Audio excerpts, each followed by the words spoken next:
I don't know about you, but we love takeout in our house. And now that my husband and I are trying to eat healthier, we wanted to recreate some of our favorite dishes at home so that way we can still have what we love but stay on track with our health goals. So if you are interested in eating some really delicious takeout food but a little bit healthier for you, then keep on watching. All right, first up we have pizza, because how can you do takeout without doing pizza? So I'm going to start out by grating some mozzarella cheese. Whenever I do this, I try to grate it myself because I just like the way that it melts better and the taste better than if it's shredded. And I just do the whole block at one time so that way I can have it ready to go when I'm ready for the next recipe.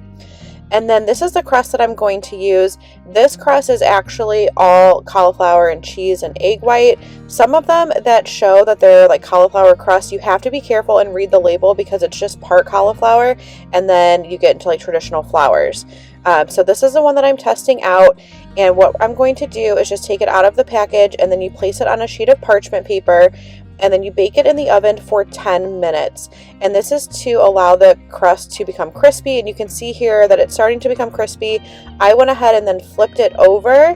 You want to let it cool for 10 minutes, flip it over, and then you're going to do your toppings. So for my toppings, we're just doing cheese pizza. I just took some Rayo's marinara sauce. This is the best sauce that I've found, taste wise and also ingredient wise. There's not like added sugars or anything like that in it, so I really enjoy this, and it has an amazing taste. Now it can be more expensive. I get mine at Costco, and then you can also find it like on deals at different places, and I know Aldi also has a great price on it, so if you're wanting to try it, I know grocery prices are higher now. We're all trying to watch our grocery budgets. I would check out Aldi or Costco for the best prices on it. And then I'm just going to top it with my mozzarella cheese. Now, obviously, this is pizza. You can do anything that you want. So if you don't want a red sauce base, you could do Alfredo, you could do pesto. If you want to do different toppings, you know, pepperoni, different vegetables, things like that, you can absolutely do it. We just had cheese pizza this night. We were wanting something a little bit more simplistic, so I popped that back in the oven, and then here it is when it comes out. Now I'm showing it to you here sliced. I want to show you the texture here when I pick it up. It's not crispy, but it is a great crust, and honestly, my husband loved it, and he is so picky. You really can't even tell that it's cauliflower. Like, I was shocked at the taste of it. I like cauliflower, but I still was surprised that it did not taste cauliflowery, if that's even a word. But like I said, it's not crispy, but it does hold up, so you can eat it in slices like regular pizza, and it was delicious. All right, tonight for dinner, we are going to test out a recipe for keto Mexican pizzas, like the Taco Bell Mexican pizzas. I'm excited because I love those, and I want a healthier version, plus they're hard to find. So if you are wanting to make it at home and you want to make it a little bit healthier, then hopefully this will be a good recipe. All right, so all we're gonna need is some mozzarella cheese. This is actually the rest of that block of mozzarella that I used on the pizzas the other night. So great way to use up what we already have. And then we're only gonna need 2 ounces of cream cheese, an egg, some baking powder, and then some almond flour. I had a little bit left in this bag, so I'm gonna use that up before I go into my next bag. But yeah, let's go ahead and get started. Okay, so to my microwave safe bowl, I have my 2 ounces of cream cheese, and now I'm gonna add in 1.5 cups of the shredded mozzarella. The only thing that I don't like with recipes like this is, like, are you supposed to pack the shredded mozzarella? Is it supposed to be loose? I'm not quite sure, so I'm just kind of lightly packing it. And then I'm gonna go ahead and put this in the microwave. We're gonna microwave it for 30 seconds and give it a stir. And you're just gonna keep microwaving it on 30-second intervals until it is all melted and combined. Okay, so this was in the microwave for a total of just 1 minute, and now everything is melted and combined. So I'm gonna go ahead and add in the other ingredients, which is going to be 1.25 cups of almond flour. Okay, and then 1 teaspoon of baking powder.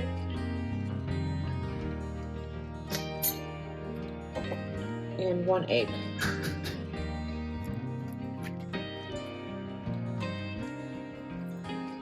Okay, I'm going to start stirring that to combine. I don't know if it would be easier to use like a beater, but I saw other recipes. When I haven't tried something, I kind of read several recipes to see like a common theme. And another one was saying to just get your hands in there and knead it if you have trouble working the almond flour into the cheese mixture. So I might do that. Rings off here. Obviously have clean hands. There we go, this mixes easily.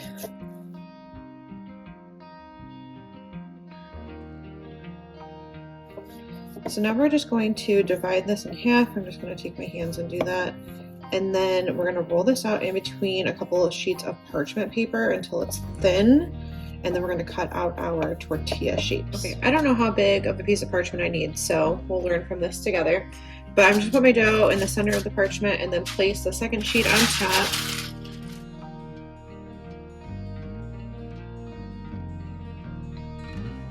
Now, I did read that you want it to be pretty thin, and that looks pretty thin to me.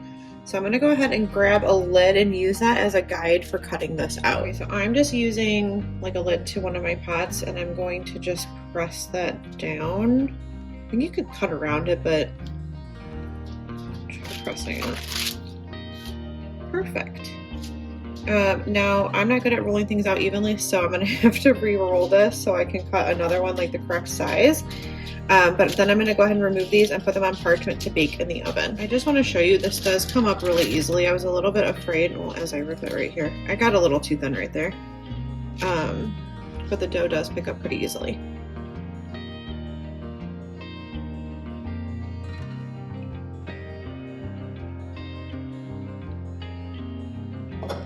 Okay. So now I'm just going to repeat that with the second half of the dough. This recipe says you get 6 tortillas. I don't know how like small they're making them because I'm only going to get 4.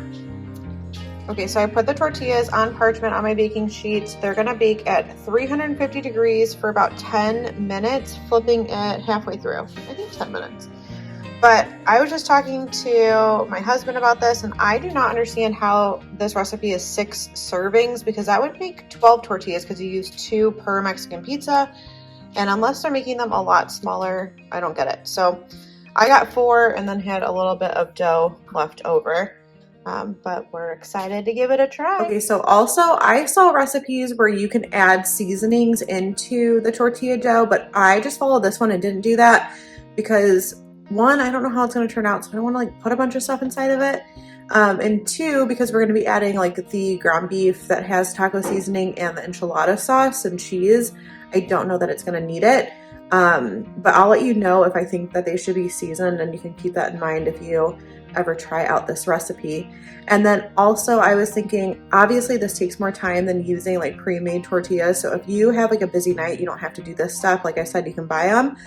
Or if you're wanting to have them, but you were like needing something quick that evening, you could prep this. There are directions on the recipe to where you can make the tortillas ahead of time and keep them in the fridge, I think, or the freezer. So you could do that and have it on hand and ready to go. And then all you have to do is brown your ground beef and put everything together. So while those are in the oven, I'm gonna go ahead and get started on the ground beef. So I'm gonna flip you around and just show you what we're gonna do for that. So you're just gonna make like traditional taco meat. Start out by browning your ground beef, and then once it has browned, you wanna drain off any excess grease, and then use whatever your favorite taco seasoning is. I strayed from the original recipe, and I'm actually going to add the water per the back of my seasoning packet and let this cook on the stove for a few minutes because I didn't want it to be dry. But if you let it cook down for a few minutes, you'll get a nice amount of like a sauciness to the ground beef with the seasoning versus just having the dry seasoning on the ground beef. So if you do it this way, just let it cook down until that water starts to evaporate. And then in the meantime, we also tested out the tortillas on the stove while we were waiting for this to cook with that little bit of extra dough that I had left over. What do you think? Oh. Does it taste like a tortilla? No. No? But will you eat it? Yeah, with all the stuff on it. All right, Matt is not sold yet because it's not seasoned yet. There's no salt or anything in the tortilla, and that's why you don't like it. But I mean, like, look at this. It looks like a tortilla. To me, the texture is very similar to a tortilla, so I'm excited to try it with everything on it. Okay, here are the tortillas out of the oven. They look beautiful, if I do say so myself. You do have to make sure you flip them halfway through. Thoughts on this? I don't know. They turn out really well in the oven, but I think just cooking them in the pan is a lot quicker. So whatever you prefer. So now we're just going to assemble the Mexican pizzas. You're going to start out by putting your ground beef on your bottom tortilla, and then you're going to add on some Mexican blend style cheese, and then you're going to place your top tortilla and then put some enchilada sauce. I definitely could have put more enchilada sauce on this, especially with the type of tortillas that we used, so keep that in mind. And then you're just going to add some more of the shredded cheese on top. Now, traditional Mexican pizza will have the diced tomatoes. We don't like that, so I left it off of there. But I just baked this in the oven for about 10 minutes, and then once it came out, I topped it with some green onion, and we were ready for dinner. We both loved this recipe. It tastes very similarly to Taco Bell, and it is way healthier for you. You have to give this one a try. Can you introduce our next dinner? Can you say we're making healthy cashew chicken? Ooh. All right, so like Preston said, we are going to be making cashew chicken for dinner tonight, and I'm excited because it is Sunday. That means my husband's watching football. I pretend to watch football while I scroll Instagram, and we want something quick for dinner. This is going to be really quick to make, really easy, and it's going to satisfy our craving for some Chinese food, but be a little bit healthier. All right, so I'm going to just start out by dicing this red bell pepper. We just need it in about 1-inch pieces, so I'm just going to cut the top off and remove the core with like all the seeds. And then everyone does this differently, so do it however you like to, but I like to just cut down the side, like one of the sides, and then I just lay my knife kind of like, what is this, horizontally to my cutting board, and just kind of rotate carefully to go ahead and cut out the base of this and all the little, what are those called? Manny, what are those called? And then I just cut these.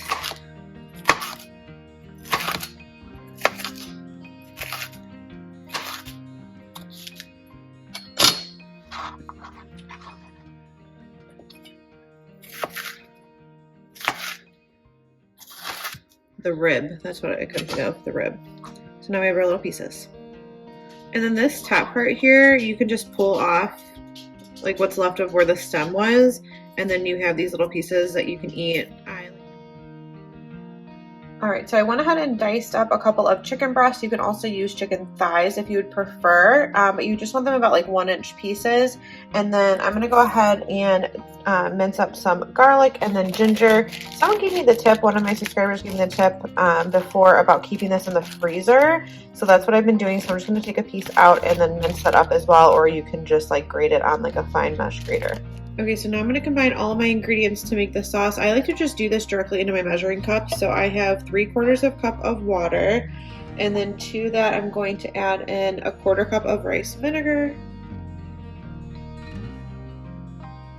which this bottle had the exact amount. I love when that happens. And then we need 1/3 cup of soy sauce or coconut aminos.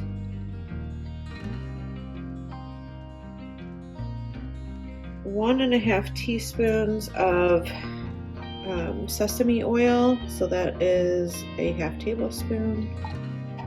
3 tablespoons of cornstarch. The recipe also said there's an alternative to cornstarch, but I honestly can't remember what it was that they used. I think it was arrowroot powder, so whatever you prefer.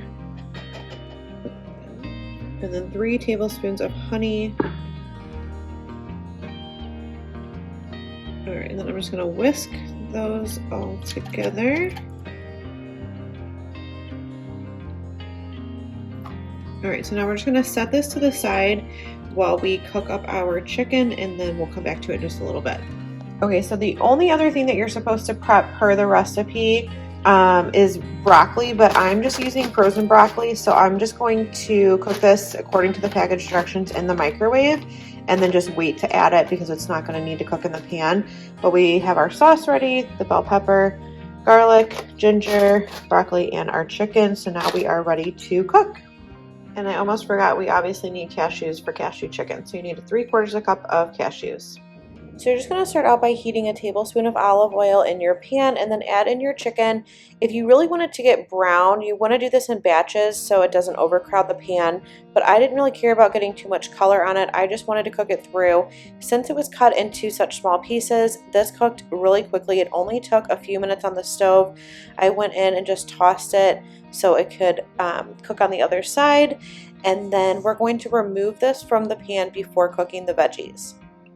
You want to add another tablespoon of olive oil into your pan and then add in your red pepper. If you're using fresh broccoli, you would add it in now, but since I'm using the frozen, I left that out for right now. You just want to cook your red pepper until it is nice and soft and gets a little bit of a charred color to it. And then you're going to go in with your minced ginger and your minced garlic and cook that for another minute until it becomes fragrant. At this point, I added in the bag of my broccoli. Again, I did cook that according to the package directions in the microwave. And I just gave that a good toss. And now we're going to go ahead and go in with our sauce that we prepared ahead of time. You do want to go ahead and whisk that again right before you add it in because the cornstarch can start to settle towards the bottom. So just go ahead and whisk that again and then pour that into your pan. And then you're just going to cook it for just a couple of minutes. This thickens up really quickly. And then you'll add your chicken back into the pan along with the cashews, give it a good stir, and dinner is ready.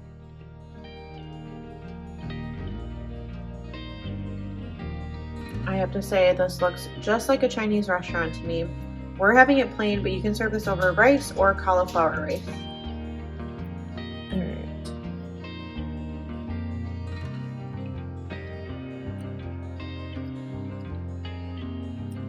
This is really good. Honestly, I don't even think you can tell that it's healthy. My husband really liked it too. Like I said, I would serve this over rice or cauliflower rice. I think it would be even good with those healthy noodles from Costco that I shared in a previous video, like kind of pan stir frying those. That would be a really good option to have with these. But this is definitely a winner, saving us money, and it is healthier for us. All right, we cannot forget about dessert. These honey cookies are amazing. They are gluten-free. I found the recipe from Flav City, so I will link it in the description box below along with the other recipes. But you're just going to start out by melting some coconut oil, and then to that you're going to add in your honey, a little bit of vanilla extract, or you could use vanilla paste, and then 1 egg. Give this a good whisk until everything is well combined, and then we're going to set this to the side while we prepare our dry ingredients for the cookies.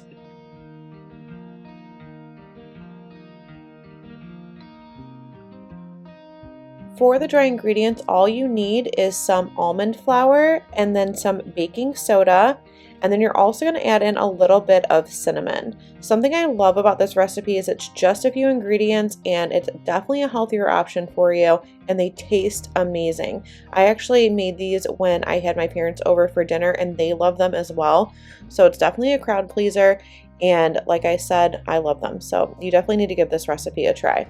But just whisk your dry ingredients together to combine them, and then you'll go ahead and add the wet ingredients into it. And at this point, I just switched over to a spoon and just stirred everything together. This came together very easily. And then per the recipe instructions, I did let this sit for about 10 minutes before I went ahead and sectioned out my cookies from it. So I went ahead and lined my baking sheet with parchment paper. You don't have to do that. And then I am just going and using 2 spoons because I did not have a cookie scoop, and just sectioning out the dough into about like 1.5 inch balls. And then you want to go over and press down on the top of them to flatten them out. And then these are going to bake at 350 degrees for about 12 to 14 minutes. And here they are out of the oven. These are perfect on their own, but if you want to kick it up a little notch, we are going to dip them in some chocolate. So I'm just going to take this no sugar added dark chocolate. I got mine at Costco, and I went ahead and put in a little bit of the coconut oil to the dark chocolate and melted this in the microwave just like 30 seconds at a time until it was melted completely. And then you're just going to stir that together and then use this to dip your cookies in. And so it gives a great flavor, like the chocolate with the honey. And then also it just looks really pretty, like the little half and half cookie.